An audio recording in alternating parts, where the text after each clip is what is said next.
Bonjour, bonsoir à toutes et à tous. Je suis Lord Ursidé et bienvenue pour ce nouvel épisode de Raconte-moi le podcast. Dans l'épisode d'aujourd'hui, on va s'intéresser à la deuxième et dernière partie de l'interview sur les jeux de rôle en tant que maître du jeu. Si vous n'avez pas écouté la première partie, je vous invite à le faire, elle est disponible à l'épisode 3 de mon podcast. Je vous propose de commencer sans plus attendre avec Lady de Cœur, suivi de Nemrim, mais juste avant, jingle.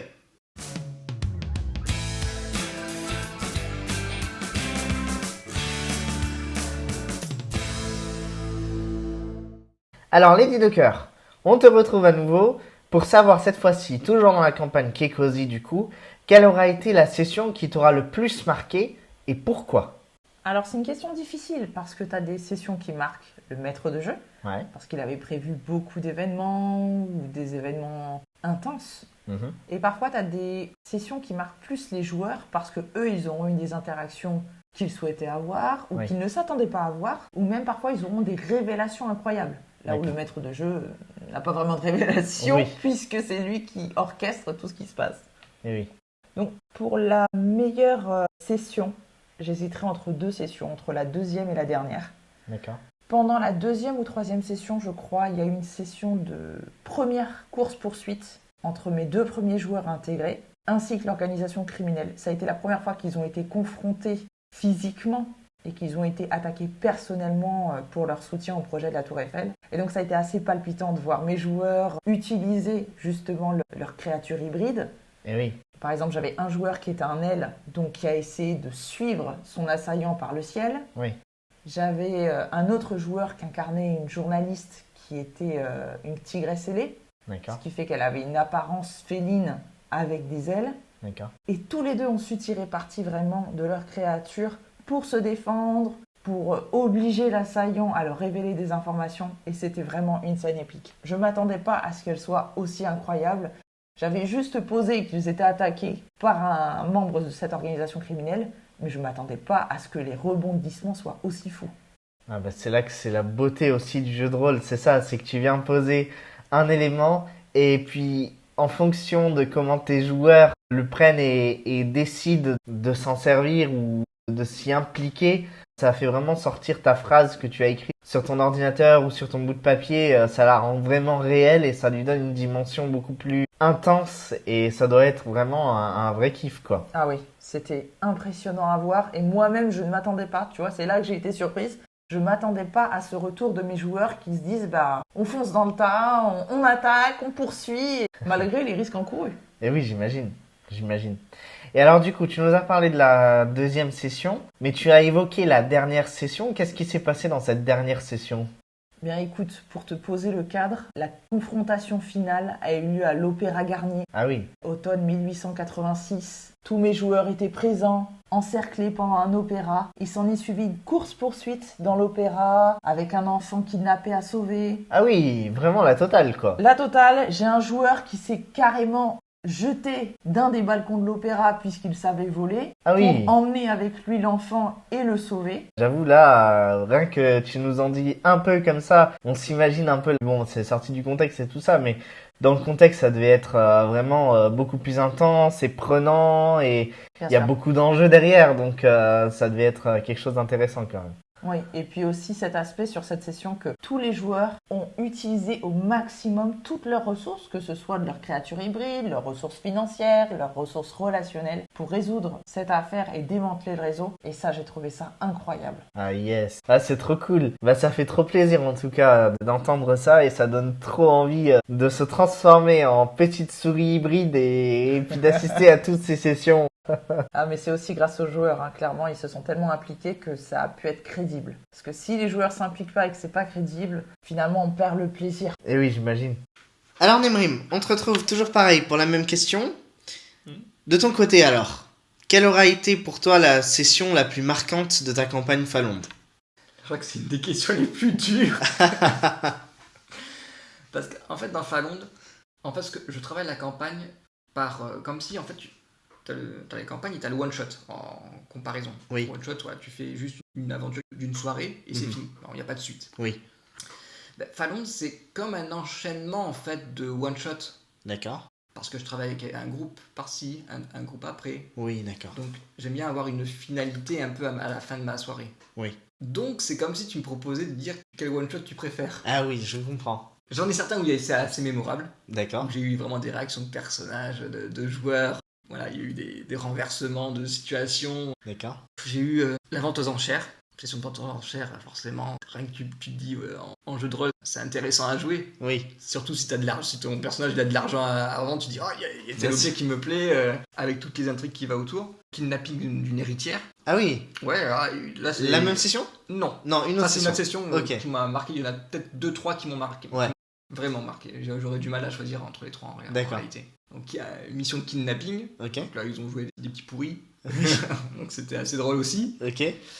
Et ensuite, une mission d'exploration. C'est un peu la partie importante de l'univers où tu dois découvrir une terre qui est abandonnée. Où là, mes joueurs ont dû faire une expédition, savoir un peu quel danger ils allaient rencontrer, un petit peu sur le qui-vive. C'était intéressant de les voir comment évoluer et comment être vraiment sur le moment un peu stressant. D'accord. Ok, donc ces 3 sessions-là, principalement, t'auront marqué.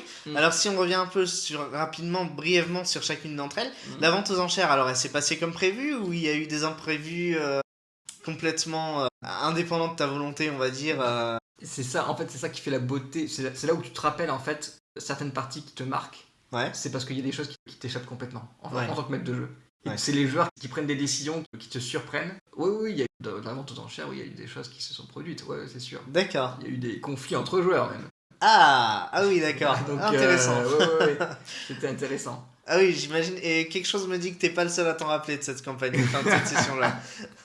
C'est ça, c'est quand tes joueurs te rappellent cette session-là, cet événement-là, tu te dis, là, c'est bon, en tant que maître de jeu, j'ai réussi mon objectif. Ouais, bah oui, j'imagine. Du coup, le kidnapping de l'héritière, là, c'était une mission commune pour tous tes joueurs ou C'est ça. il y en avait qui étaient pas trop pour Ils dans étaient l'histoire tous engagés pour faire ce kidnapping. D'accord, T'en avais un dans le lot qui était gentil, donc c'était l'agent double. d'accord. Et dans le kidnapping, en fait, tu devais la ramener en vie. Oui. Mais ça s'est pas passé comme prévu. Ah. Il y en a un, il s'est débarrassé de la personne de Ah oui. manière très sournoise. D'accord. Et il y en a un qui a mal pris. Ah oui, j'imagine encore des conflits entre joueurs. Voilà, du coup. encore. D'accord. Et cette fameuse expédition, alors, sur les terres sauvages, qu'est-ce qu'elle avait de si mémorable, cette session? Alors, celle-ci, ça a été plus la mise en ambiance Ouais, que j'ai aimé. d'accord. La montée en tension tout au long de la session, Mhm. jusqu'au point culminant en fait. Mhm. Où après à la fin les joueurs ils ont dit non, il faut qu'on parte. C'est trop dangereux, le danger est trop important pour Ouais. nous. Ouais. Donc cette prise de conscience là des joueurs commune, Mhm. vraiment j'ai trouvé ça vraiment super intéressant. D'accord. Vraiment agréable à jouer. Avec en point culminant la mort d'un personnage qui s'est sacrifié pour le groupe. Ah oui. Quand même fort. Ah oui, j'imagine que ça a dû être un moment, pareil, marquant pour tes joueurs. C'est sûr, entre eux même ils en parlent encore. Ah oui, j'imagine. Alors, Lady, une question importante. Selon toi, en tant que MJ, si tu te positionnes vraiment en tant que maîtresse du jeu, comment tu définirais un bon joueur? Alors pour moi, ce bon joueur a plusieurs aspects. Certains Tiens. qu'on imagine de façon évidente et d'autres pas du tout. Préjugé numéro 1, il n'y a pas besoin d'avoir une créativité incroyable ou une imagination incroyable. Parce que le scénario sert aussi à t'aider à savoir ce que tu veux faire. D'accord. Donc une fois que tu as créé un personnage et que tu t'y tiens, et même sans aller jusqu'à une création d'un personnage extravagant, tu peux créer ton alter ego dans cet univers, quelqu'un qui te ressemble. Donc tu vois, finalement la créativité, c'est pas un indispensable, D'accord. ni même l'imagination. Ah ouais, tu vois, bah j'aurais cru, tu vois, donc c'est intéressant, ok. Parce que dans le groupe, il y en aura toujours qui seront créatifs et inventifs. Bien Ou sûr. alors le maître de jeu jouera aussi ce rôle de passerelle pour t'aider à avancer dans le scénario. Oui, bien sûr. Par contre, ce qui est important, qui est même indispensable, c'est, dans le jargon, on va dire d'être RP, c'est-à-dire de rester dans son roleplay. Je m'explique. Si on continue sur l'idée que c'est une pièce de théâtre, on s'imagine mal que des comédiens jouent et puis d'un coup s'arrêtent pour aller discuter d'autre chose, passer un coup de téléphone ou autre. Et c'est un Ouais. petit peu la même chose pour le jeu de rôle. Plus les joueurs interpréteront leur personnage en l'habitant réellement, Ouais. plus l'immersion sera complète. Et en ayant une immersion complète, eh bien, on va mieux pouvoir véhiculer des sentiments. Hmm.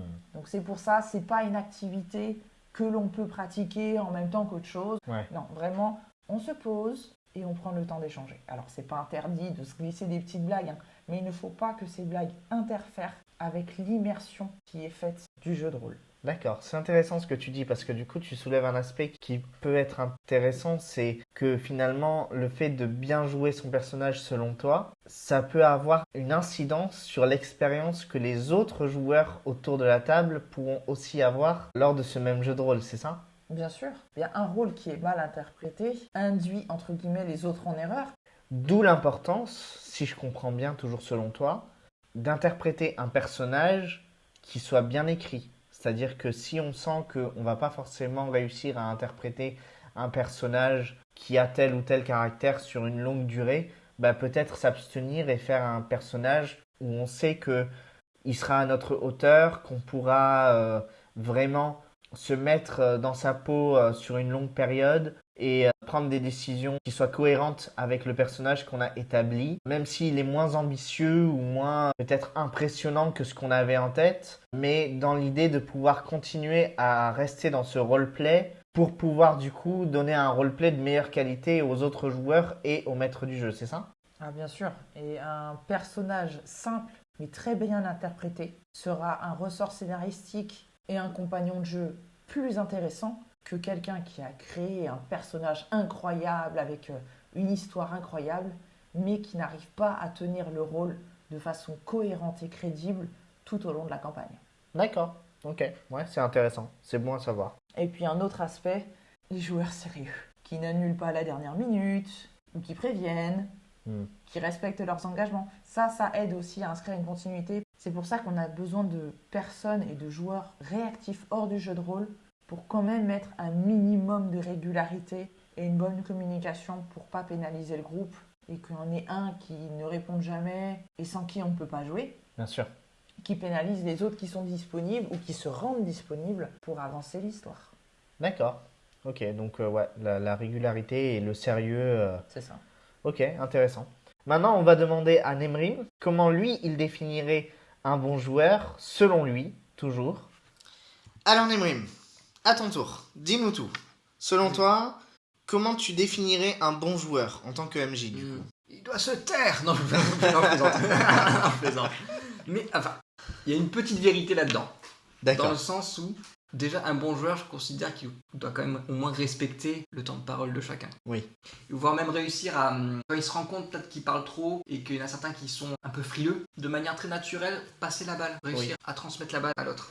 D'accord. Et deuxième point, c'est bien incarner son personnage, pas forcément dans l'acting parce qu'on n'est pas tous des acteurs ou des comédiens, mais dans la prise de décision. Ouais. Quand il prend une décision, bah, que ce soit logique par rapport à son personnage. Oui, bah voilà. Bah finalement, ton point rejoint complètement le point de Lady Ducker là-dessus. C'est intéressant et comme on disait, du coup, bah c'est vrai que ça va induire beaucoup de bonnes choses après, le fait de bien interpréter son personnage, parce que non seulement ça va rendre l'expérience plus intéressante pour le maître du jeu, mais aussi particulièrement pour les autres joueurs, ça va pouvoir être beaucoup plus intéressant à exploiter comme compagnon de jeu et comme compagnon de chemin finalement sur un scénario qui avance constamment. Donc oui. C'est sûr, d'accord. Du coup, par rapport à ce point que tu expliquais sur le fait de respecter l'espace de parole de chacun, en tant que MJ, est-ce que ça t'est arrivé de devoir peut-être intervenir subtilement pour rééquilibrer un petit peu l'espace de parole de chacun? Ouais, ça peut arriver. Alors après, c'est délicat parce que ça dépend de la situation. Mhm. Je peux faire intervenir un personnage qui est autour. Ouais, un PNJ. Un PNJ, voilà. Faire en sorte qu'il aborde le joueur qui a pas trop parlé, que ça apporte aussi quelque chose aussi. Oui, bien C'est sûr. dans l'interaction. Après, est-ce qu'il y a d'autres comme ça? Est-ce qu'il y a d'autres façons de faire? Certainement. En général, c'est ça, ouais, je prépare toujours un ou deux PNJ pour... je réfléchis un peu à chaque personnage quand je me prépare. Savoir qu'est-ce qu'il peut faire dans la session. D'accord. Dans quoi il peut être utile, dans quoi on peut l'intéresser. Oui, donc tu anticipes quand même cet aspect-là en préparant une session qui soit plus ou moins personnalisée pour chacun de tes joueurs autour de la table quand même, pour qu'au moment voulu, ils aient chacun leur moment ou leur occasion à eux de s'exprimer ou de faire avancer l'histoire d'une façon ou d'une autre, quoi. La part du gâteau, elle n'est pas égale durant une session. Bien sûr. Parce que des fois, il y a peut-être un personnage, son historique va être plus mis en avant. Bien sûr. Par le scénario. Mais j'essaie quand même qu'ils aient chacun un peu leur... Oui, bien sûr. Oui, et puis c'est normal. Après, je sais qu'il y a même certains joueurs qui préfèrent ne pas être constamment au centre de l'attention, donc qui aiment bien aussi avoir leur espace de parole, mais après rapidement peut-être coopérer avec d'autres joueurs ou se mettre un peu plus en retrait, histoire de pouvoir analyser la situation et pouvoir mieux anticiper, mieux réfléchir leur potentielle prise de décision. Donc oui, non, c'est intéressant. Tout à fait d'accord avec toi. Alors Lady Joker, on te retrouve pour la prochaine question. Toujours en tant que MJ, comment toi tu fais pour faire en sorte que l'immersion de tes joueurs dans tes différentes sessions de campagne soit la plus optimale? Alors j'avoue que c'est un point sur lequel je dois encore travailler. Mhm. Premièrement, le scénario. Plus tu as une idée précise de ton univers, plus tu la transmets de façon fluide à tes joueurs et ça casse pas l'immersion. Je veux dire, un moment où chaque question qui est posée au maître de jeu génère de bafouiller, d'hésiter, je pense que, à mon sens, ça casse l'immersion. Donc ça, c'est quelque chose que j'essaie de prévoir. Après, d'un autre côté, et c'est l'aspect que j'aimerais encore développer, j'essaie de travailler le visuel. C'est-à-dire de créer des images, que ce soit à la Pinterest ou avec des IA, des personnages que mes joueurs rencontrent, pour humaniser ces PNJ et du coup, même créer un attachement. Parfois, je sais que mes joueurs se sont mis en danger pour s'assurer que des personnages non joués soient en sécurité et aillent bien, parce qu'ils étaient avec eux depuis plusieurs sessions et ils y tenaient quand même. Mhm. Sinon, d'accord. clairement, je te dis, hein, pour chaque campagne que je crée, je passe des heures à écouter de la musique. Clairement, c'est mon dada. Parfois, ça va tellement loin que j'entends une musique, par hasard, hein, et je vais me dire, ah, avec cette musique, j'ai une scène complète en tête pour faire avancer l'intrigue, pour challenger mes joueurs et voir quelle direction est-ce qu'ils essaient de prendre. Ah oui.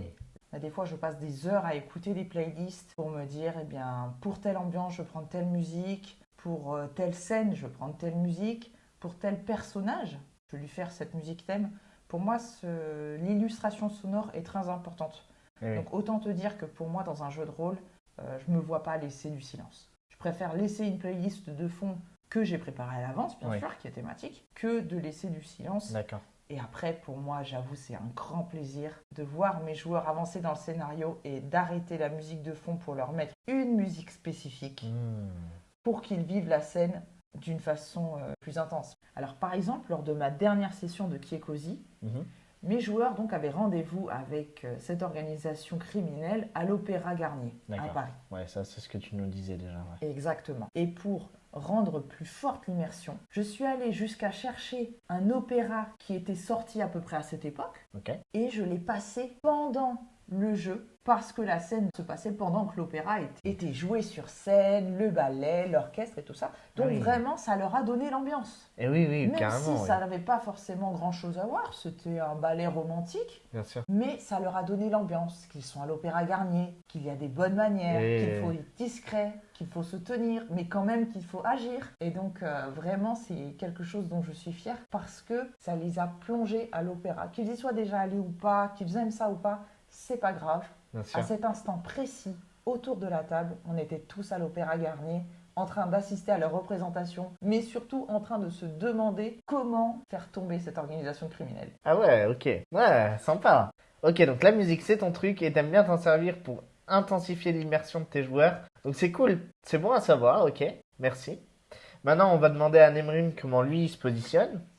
Alors Nemrim, à ton tour, dis-nous comment tu fais pour que l'immersion de tes joueurs soit la plus optimale dans ta campagne Falonde. Je vous en ai un peu parlé tout à l'heure, mais du coup, est-ce que tu peux détailler un peu plus comment tu crées cette immersion? Il y a plusieurs moyens de s'immerger dans l'univers. Déjà par la narration, ce que tu vas raconter. Tu peux aider les joueurs à s'imaginer une scène, par exemple. D'accord. L'interprétation de tes PNJ. Mhm. Tu peux faire une petite voix comme ça, par exemple. Ou une voix un peu plus caverneuse. Voilà, la différence de ton que tu vas employer, ça va aider, ça va faire sourire tes joueurs, mais ils vont se rendre compte que tes personnages, voilà, ils sont un peu plus réels. Ça Oui. rajoute un petit peu plus de réel. Ça leur donne plus de substance. dimension, quoi. Ouais, d'accord. Et le point faible que j'essaie d'améliorer pour m'immerger un peu plus, c'est la musique. Ah, tiens. Donc là, on est vraiment dans une complémentarité par rapport à Lady Ducker qui nous parlait de la musique beaucoup tout à l'heure. C'est un point sur lequel, du coup, tu essayes déjà de travailler un peu? Oui, ouais, j'essaie d'avoir. Quand je prépare un scénario, bien sûr, Falonde, j'essaie d'avoir 2-3 pistes de son à des moments que je juge peut-être importants, qui vont pas forcément avoir lieu dans la partie, des fois, mais Bien sûr. je me dis là, ça peut être intéressant de mettre une musique, un son. Oui, que c'est pas forcément de la musique, ça peut être des bruitages, ça peut être une ambiance sonore. Ouais. D'accord. Que ce soit pas non plus complètement hasardeux, que ce soit pertinent. Bien sûr. Ça peut peut-être surprendre le joueur, les joueurs par exemple les faire sursauter, tu vois, par Oui. exemple un son que ça peut être intéressant. Et oui. Mais ouais, une musique d'ambiance ou faire ressortir peut-être un moment un peu plus mélancolique, un peu plus triste. Ouais, d'accord. Moi j'aime bien faire ressortir un peu les sentiments, les émotions chez mes joueurs, D'accord. même si c'est fictif, hein, Bien sûr. mais ça peut faire écho à quelque chose, tu vois. Bien sûr. Si des joueurs, l'autorisent aussi. Parce qu'il y a des joueurs qui veulent pas trop faire ressortir les émotions. Hein. Oui, oui, bien sûr. Et puis ça peut être compréhensible aussi en fonction de la sensibilité aussi de chacun. C'est très variable aussi, oui, bien sûr.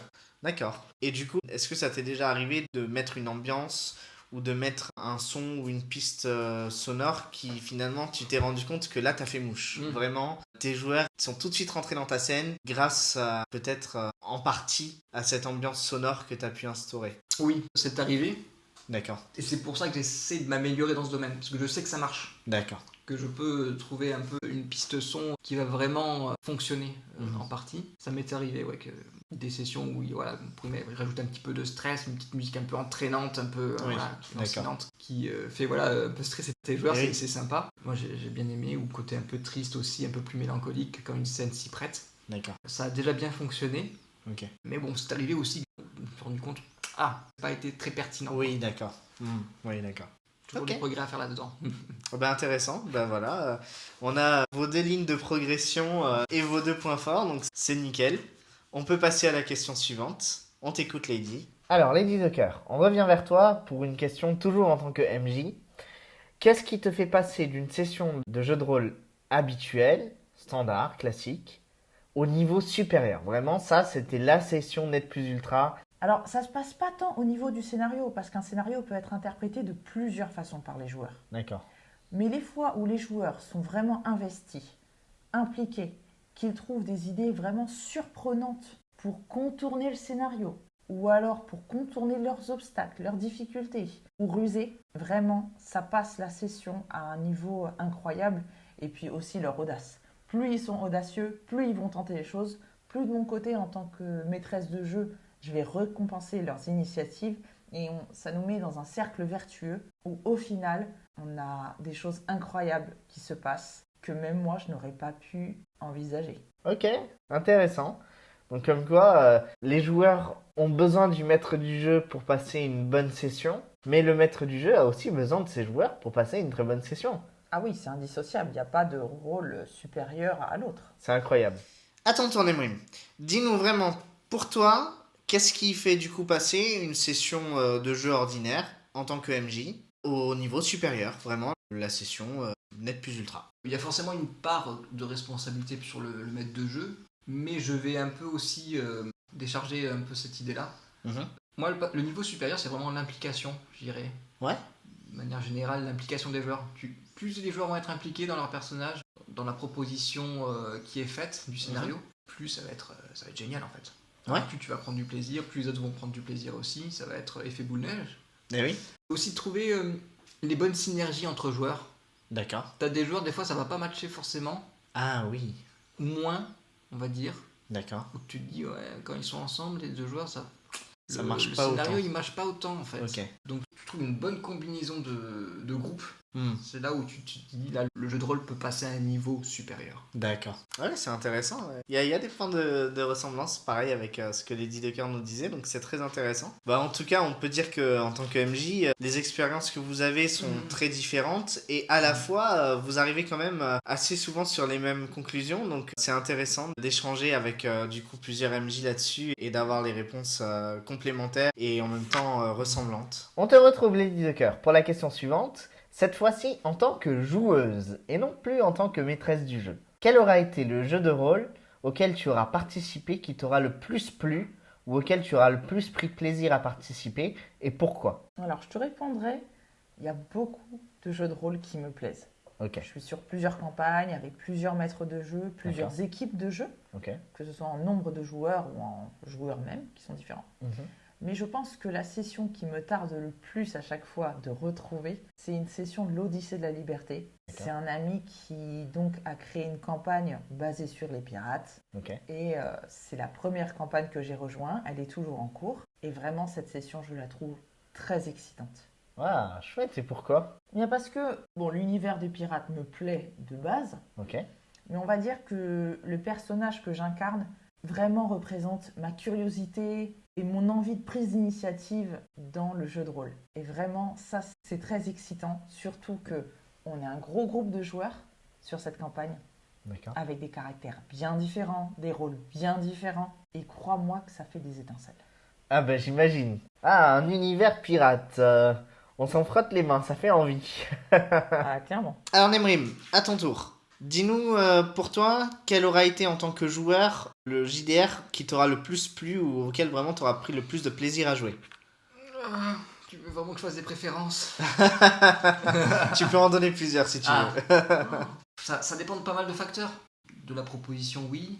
De style d'univers que tu veux proposer. Aussi du personnage que je vais incarner. Oui. Des personnages que je vais plus m'attacher que d'autres. Ou Eh oui. genre plus de facilité aussi à interpréter. Donc ça va jouer. Je sais que j'ai une session où on joue tous des enfants, des adolescents. D'accord. Ça, je trouve trop intéressant. Dans une saga qui est post-apo, où que les enfants ils ont survécu dans un, Ah dans oui. un New York apocalyptique. D'accord. Et tu joues des adolescents, ça c'était trop fun. Et ensuite, en deuxième, dans un univers piraterie, Ah oui. qui est masterisé par un ami, où voilà, on a une synergie d'équipage qui est vraiment géniale, quoi. Oui, d'accord.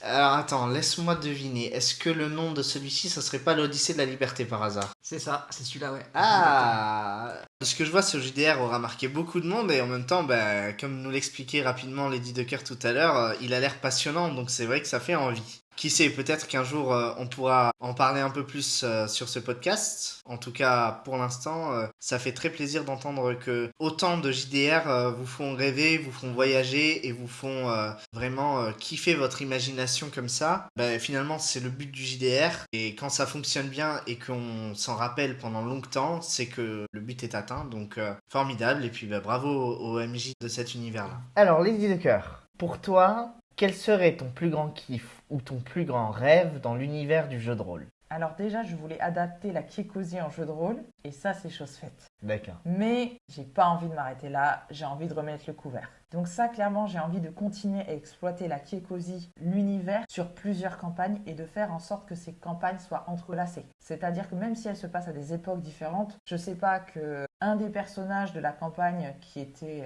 contemporaine à Gustave Eiffel soit un descendant d'une autre campagne que je ferai peut-être plus tard. D'accord. Qui sait? Et de créer toute cette carte spatio-temporelle où les choses sont reliées. D'accord. Ça, c'est un premier point. Et après, eh bien, parfois, je suis restée sur ma faim, avec des livres, des séries. Et c'est ça mon ambition. Tous ces scénarios qui, à mon goût, ont été inachevés ou mal travaillés, j'ai envie de les prendre, de les retravailler et vraiment de les faire des paillettes. Ok. Génial. Sympa, bah c'est plutôt réalisable comme rêve. Au moins, ça dépend de toi. Tu peux t'y mettre et le faire à ton rythme, comme tu l'entends, et du coup, voilà, ça laisse les portes ouvertes. Ah oui, c'est sûr. D'ailleurs, j'y travaille déjà. Hein. J'ai une campagne qui s'est lancée la semaine dernière. Mais en toute sincérité, j'ai déjà 3-4 campagnes de prévues en tête. Sachant qu'une campagne dure, si elles sont toutes comme la précédente, environ 6 mois. Voilà, j'ai pour quelques années de travail. Oui, j'imagine. J'imagine. À ton tour, Nemrim. Alors, dis-nous tout. Quel serait ton plus grand kiff ou ton plus grand rêve en matière de JDR?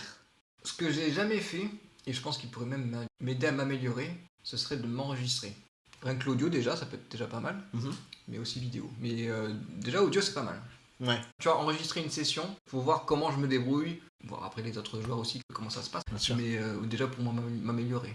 Intéressant, d'accord. Et oui, c'est vrai que ça te permettrait d'avoir une écoute extérieure et du coup un axe de retour complètement différent. Ouais, c'est intéressant, d'accord. Du coup, c'est quelque chose que tu prévois de faire? J'ai rien mis en place pour l'instant, mais ça pourrait être un projet intéressant, ouais. Une petite installation à faire, tu vois, ne serait-ce qu'au micro, ça peut se faire, hein, en réalité. Ah oui, oui, bien sûr. Ok, oui, je vois, oui, bah écoute, c'est un kiff qui, toi aussi, est très réalisable au final. C'est quelque chose que tu pourrais mettre en place, donc c'est intéressant. Alors, du coup, ça va sûrement nous amener à la question suivante, mais avant d'avoir ta réponse sur quels sont tes projets de JDR actuels, on va passer à Lady Ducker. Alors, Lady Ducker, juste avant de te poser la dernière question, quels sont tes futurs projets de jeu de rôle en tant que maîtresse du jeu? Dis-nous tout. Comme je vous l'ai dit, je suis une grande malade. Je planifie très à l'avance. Ce qui fait que là, donc, j'ai terminé la Kiekozi fin juin. D'accord. Là, début juillet, Il y a une semaine, j'ai fait la session 0 de ma nouvelle campagne. Tiens, Je peux vous en dévoiler le nom. Lagum Temporis, Mémoire d'hier et Sang d'acier. tiens, d'accord. Et de quoi ça parle? Alors pour faire court, ça va mêler univers médiéval et futuriste. D'accord, ok, intéressant. J'imagine que tu peux pas nous en dire plus. Non, je suis désolée. Ok, bon, il restera plus qu'à revenir te poser ces questions dans peut-être 6 mois? Qui Je sait? pense. Très bien. Et sinon, pour mes prochaines campagnes, je pense revenir sur une campagne qui aborde l'univers de la Kiekozi, mais à une époque différente. Donc, je serais curieuse d'adapter cet univers à d'autres espaces-temps pour travailler sur le fond de l'histoire avec un grand H qui a été créé pour la Kiekozi et de voir comment on est arrivé, par exemple, à la carte actuelle que nous avons dressée Et oui. pour la Kiekozi. Ok. Ah, c'est chouette. Ça fait envie de continuer à se plonger dans ces univers qui nous poussent à l'imaginaire toujours plus. Et puis après, j'ai d'autres projets. Mais si je commence à tous les énumérer, on irait encore parti pour 1 heure de discussion. Alors, nous revoilà avec Nemrim pour cette fameuse avant-dernière question. Alors, tu nous as parlé tout à l'heure du fait de potentiellement enregistrer tes sessions de jeu. Est-ce que ça fait partie de tes projets de JDR actuels ou est-ce que tu en as d'autres? C'est le projet qui est peut-être le plus accessible pour l'instant. Là, diffuser des parties après sur une chaîne YouTube par exemple, ça c'est autre chose, hein, c'est vraiment une étape supérieure. Bien sûr.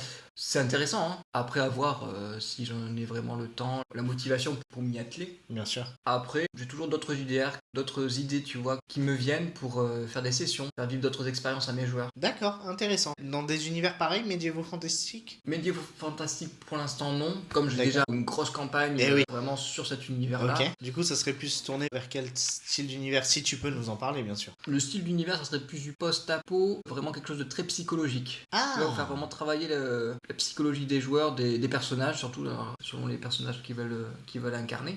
Ok. Ouais, vraiment travailler là-dessus, vraiment le fond, tu vois. Ok, intéressant. C'est quelque chose que tu as déjà fait, vraiment travailler le fond de peut-être de la psychologie de tes personnages ou de leur background ou etc. Un petit peu plus pas superficiel, mais j'essaie de le faire un peu aussi dans Fallon, tu vois.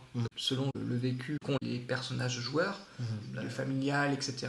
Ce qui peut les toucher. Oui. Ou alors, tu sais, quand t'as des personnages aussi qui ont une partie de leur vie qu'ils ont oubliée, essayer de travailler ça aussi, tu vois. Ouais, la profondeur, j'essaie quand même de le travailler aussi un peu dans tous mes JDR maintenant, de plus en plus. Mais là, dans celui-là que je prépare, je vais les rendre fous, mes joueurs. Ok, intéressant. Yes. Eh ben, encore une fois, je me répète beaucoup dans ce podcast depuis le début, mais encore une fois, ça fait envie. Lady de cœur, on te retrouve pour la toute dernière question. Toujours pareil, selon toi, quel serait le conseil que tu pourrais adresser à une personne qui voudrait se lancer dans le mastering du jeu de rôle? Alors déjà, ne pas se mettre la pression. On n'a pas besoin d'un scénario ultra détaillé pour commencer. Parfois, quelques lignes suffisent et quelques éléments. Parce que vos joueurs ne réagiront jamais comme vous l'avez prévu. Donc, ils vont créer eux-mêmes des situations que vous pourrez nourrir. Donc déjà, pas se prendre la tête à créer trop d'événements parce que ça va vous induire dans l'idée de vouloir les faire se réaliser et ce sera plus naturel. Alors que si on crée 2-3 lignes directrices par session, ça va rendre le jeu plus fluide. Ok. Après, il faut savoir si on aime ça. Donc je conseille d'être maître du jeu sur une session unique. Un one-shot, comme on appelle ça. Exactement. Ce qui fait qu'on peut tester déjà le principe, si on aime ou pas, parce que ça demande beaucoup de polyvalence. C'est-à-dire de faire suivre un scénario, d'incarner des personnages non joués, mais aussi de rebondir suite aux imprévus que les joueurs nous proposent. Donc c'est un exercice qui peut être fatigant, mais très excitant.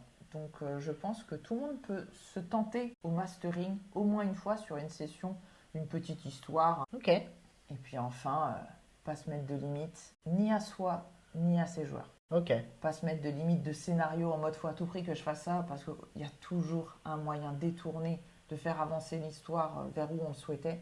Mais aussi de ne pas imposer de limites à nos joueurs, parce que ça va vite les frustrer.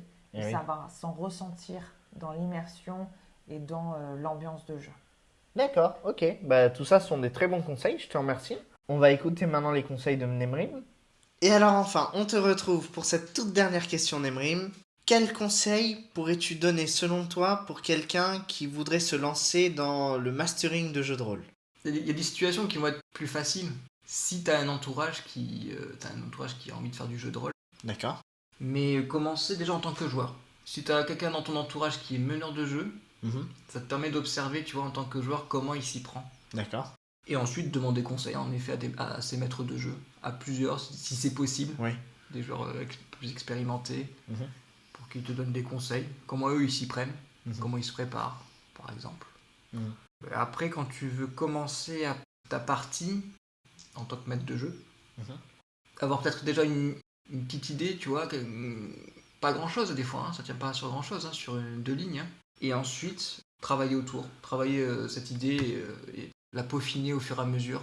Tu tisses un peu ton idée autour pour créer ton scénario. D'accord. Ouais, ok. Moi, ouais, c'est les conseils qui me viennent. Pas trop se prendre la tête, hein. Oui, Non bah, plus. c'est ça. Encore une fois, ça rejoint un peu ce que disait Lady Ducker. C'est vrai qu'au final, ça sert à rien de trop se projeter non plus parce que bah, tu pourras pas anticiper tout ce que tes joueurs pourront faire. Donc, préparer quelque chose de simple et puis simplement ensuite suivre un peu la direction que tes joueurs vont aussi prendre par rapport à ce que tu vas leur proposer comme possibilité, quoi. Ok, ouais, intéressant. Eh bien écoute, merci beaucoup d'avoir répondu à toutes ces questions. Merci pour avoir partagé ta grande expérience avec nous. Ça nous a fait très plaisir encore une fois de t'avoir au micro. Et puis on te souhaite de pouvoir continuer à faire du jeu de rôle pendant longtemps. Et aussi en tant que joueur du coup. Merci beaucoup d'avoir écouté cet épisode. J'espère qu'il vous a plu autant qu'il m'a plu à moi. N'oubliez pas de vous abonner et d'activer la cloche pour ne rater aucune nouveauté. Laissez-moi un commentaire et partagez cet épisode si vraiment il vous a plu. Et en attendant la prochaine fois, je vous dis à plus.